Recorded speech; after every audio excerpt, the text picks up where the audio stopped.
If we exhausted our entire supply of internet addresses way back in 2011, over a decade ago, how in the world did your smartphone or computer just connect to the internet to load up this very presentation? I mean, if there's no space left, how are we all still online? The year was 2011, and in that year, the Internet Assigned Numbers Authority, which is basically the global organization that manages all this stuff, handed out the absolute last available blocks of IPv4 addresses.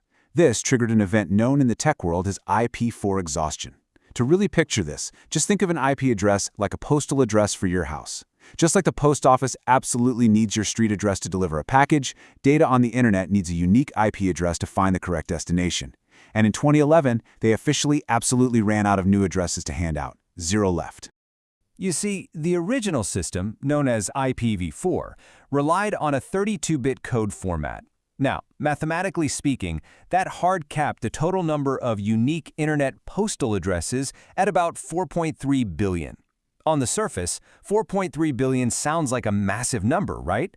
But in a global context, it is actually remarkably small. Keep in mind, back in the 1980s when this protocol was designed, 4.3 billion seemed effectively infinite for a handful of research computers. Because, let's be honest, absolutely no one anticipated a world flooded with billions of smartphones, smart TVs, connected vehicles, and IoT devices. The vision of the 1980s simply couldn't account for the reality of today's hyper-connected globe. Network address translation. This was a real game changer. Think of NAT exactly like an apartment building's mailroom.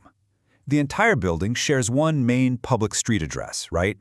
The post office drops all the mail off at that one address. Then, the internal mailroom sorts and distributes the incoming letters to all the private, individual units inside. Your home internet router acts exactly like that mailroom. Let's walk through exactly how this plays out in real time. In step 1, your specific device asks for data. In step 2, the router steps in as the middleman. It swaps your private network IP for its single public one to go fetch that data from the web. And finally, in step 3, the router remembers exactly who asked for what and routes the incoming video straight back to your specific screen. It is an incredibly elegant traffic management system, and it is all happening in mere milliseconds. And this brilliantly illustrates how we conserve so much space. We did it by keeping a strict, clear division between the few public IPs seen by the outside world and the private IPs hidden safely behind your router. The broader internet, it only sees your router. It has absolutely no idea about the 5 smartphones, 3 laptops, and 2 smart TVs hiding safely behind it. Because of this genius little setup, millions of homes worldwide can securely reuse these exact same private address blocks, like the classic 192.168 range you've probably seen, for their local laptops and gaming consoles. Honestly, your computer and my computer might have the exact same private IP right now, but because they are never exposed to the public web directly, they never conflict. Now, internet service providers realized how incredibly well this worked, and they actually scaled this ingenious trick up into something called carrier-grade NAT. While standard home NAT lets a dozen devices share one IP, this carrier-grade version allows hundreds or even thousands of different customers, we're talking entire neighborhoods here, to share just one single public address. It's basically an extreme form of digital carpooling. A highly active, totally lucrative, and somewhat hidden market has emerged for buying, selling, and leasing legacy IP addresses. Think of it as prime digital real estate. It's incredibly valuable. So you've got organizations like universities or early tech companies that received massive blocks of addresses decades ago, and they are now leasing or selling their unused supply.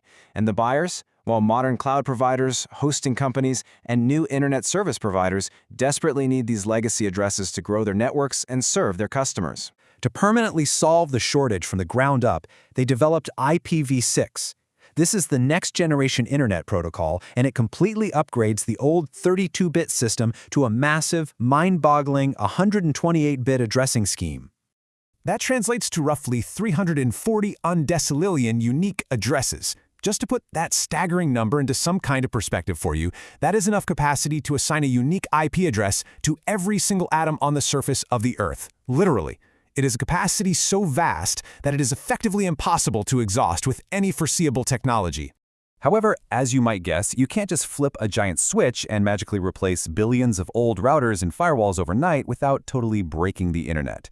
So most of the world currently operates in what's called dual stack mode. This means network engineers are very carefully running both systems, the old IPv4 and the new IPv6, at the exact same time.